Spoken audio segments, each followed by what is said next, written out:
बिस्मिल्लाहिर्रहमानिर्रहीम। शोहर के ऊपर बैठकर हम बिस्तरी करना कैसा है? हम बिस्तरी का सही तरीका क्या है? हम बिस्तरी कैसे करनी चाहिए? आज इसी के बारे में अहम मालूमात जानने के लिए वीडियो को मुकम्मल आखिर तक ज़रूर देखिएगा।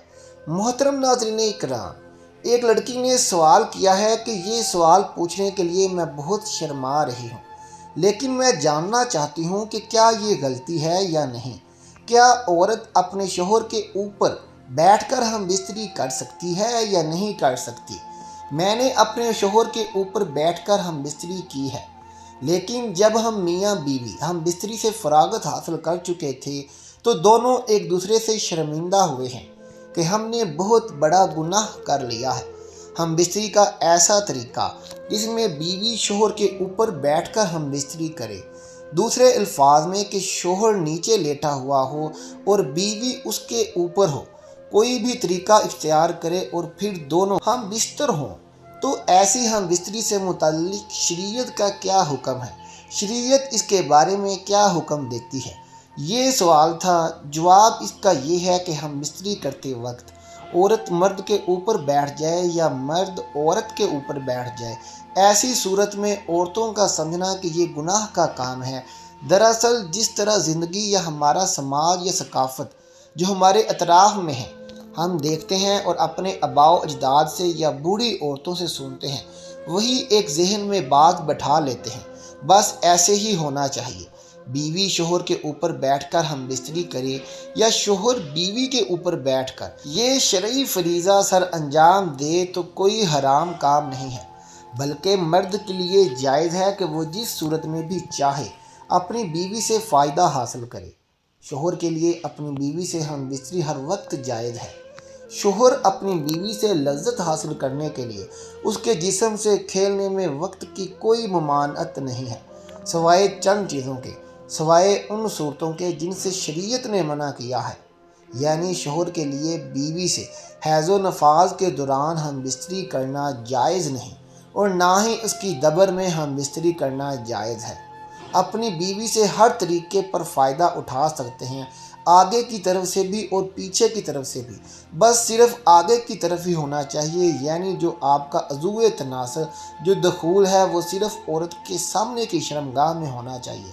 पीछे से भी आकर अगर आप इससे लज्जत हासिल करना चाहते हैं तो पिछली शर्मगाह में नहीं, बल्कि उस शर्मगाह में जो सामने है आप लोग कर सकते हैं, जिससे बच्चे पैदा होते हैं। और इसकी वजह बताई है क्योंकि अल्लाह ताला ने कुरान करीम में फरमाया है कि ये औरतें जो तुम्हारी बीवियां हैं ये तुम्हारी खेतियां हैं। इन खेत की अल्लाह के रसूल सल्लल्लाहु अलैहि वसल्लम ने भी खेतों से तबीर किया है। तुम्हारी बीवियां तुम्हारी खेतियां हैं, अपनी खेतियों में जिस तरह से चाहो आओ।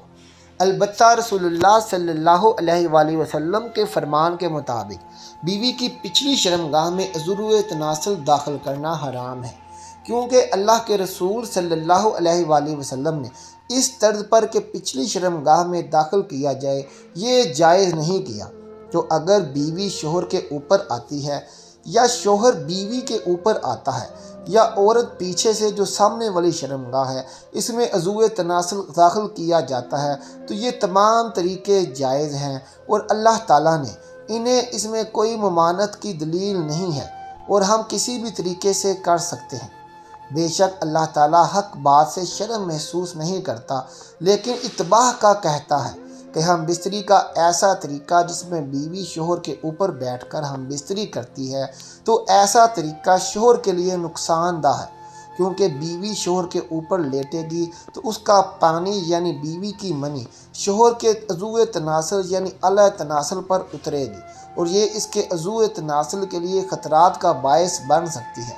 इसमें कोई शक नहीं कि इस तरीके से हम बिस्तरी करना हलाल है और जायज़ भी है, लेकिन शोहर पर लाजिम है कि वो इस तरीके से बचे, क्योंकि ये इसके लिए नुकसानदा साबित हो सकता है और इससे कोई बीमारी भी लग सकती है। बीवी से हम बिस्तरी करने की बदतरीन कैफियत वो है कि हम बिस्तरी के वक्त शोहर नीचे और बीवी ऊपर हो। कुरान और हदीस के इशारात व तसरीहात से तो इसकी नफ़ी होती है, यानी कि ये जायज़ है, लेकिन اس کیفیت میں طبی نقصان کا بھی پہلو پوشیدہ ہے، اس لیے کہ اس صورت میں شوہر کی منی کا اخراج پورے طور پر نہیں ہوتا۔ ضوء تناسل میں اس کا کچھ حصہ رکا رہ جاتا ہے جو بعد میں سڑتا ہے اور نقصان اور فساد کی مختلف صورتیں اختیار کر لیتا ہے۔ نیز اس صورت میں مرد کے عضوِ تناسل میں بیوی کے عضوِ مخصوصہ سے بہت سی رطوبتیں آ کر جمع ہو جاتی ہیں۔ یہ بھی مختلف پہلوؤں سے نقصان کا باعث بن سکتا ہے۔ اس کا مستقل نقصان اپنی جگہ ہے کہ ہم بستری کی اس حیت میں استقرار حمل اور بچے کی پیدائش کا امکان بہت کم رہتا ہے۔ بیوی سے ہم بستری کا دوران شوہر جلدی فراغت حاصل کر لیتا ہے اور بیوی کو فراغت نہیں ہوتی، جس کی وجہ یہ ہے کہ عورت فطری طور پر مرغوب طبیعت ہے اور اس کے اعضاء جنسی پوشیدہ ہیں، اس لیے اس کی انزال میں دیر لگتی ہے۔ مرد گرم طبیعت اور اس کے اعضائے جنسی ظاہر اور باہر ہوتے ہیں، اس لیے وہ جلدی فراغت حاصل کر لیتا ہے۔ بیوی سے ہم بستری یعنی مباشرت کے دوران اگر شوہر پہلے فارغ ہو جائے تو اسے بیوی کے فارغ ہونے تک اسی حالت پر برقرار رہنا چاہیے، اور دونوں کے سکون اور فراغت کی اہم علامت یہ ہے کہ ان دونوں کو ذہنی اور جسمانی اطمینان حاصل ہو جائے۔ اگر بیوی کو سیرابی نہیں ہوئی، اس حال میں مرد الگ ہو گیا، تو بیوی کے دل میں تسکین نہ ہونے کی وجہ سے بجائے محبت کے نفرت پیدا ہوگی، اور اگر یہ ہر مرتبہ یہی ہوا تو خطرہ ہے وہ اپنی خواہش کی تکمیل کے لیے کوئی اور راستہ نہ تلاش کر لے، جو کہ ایک غلط اور گناہ ہے۔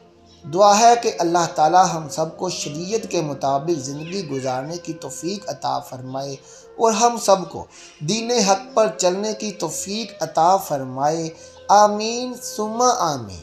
ناظرین، کومنٹ باکس میں اللہ تعالیٰ کے 99 ناموں میں سے کوئی سا بھی ایک نام ضرور ٹائپ کر دیں، اور ہمارے چینل کو سبسکرائب کر کے اس ویڈیو کو اپنے دوستوں اور رشتہ داروں میں ضرور شیئر کر دیں۔ اللہ حافظ۔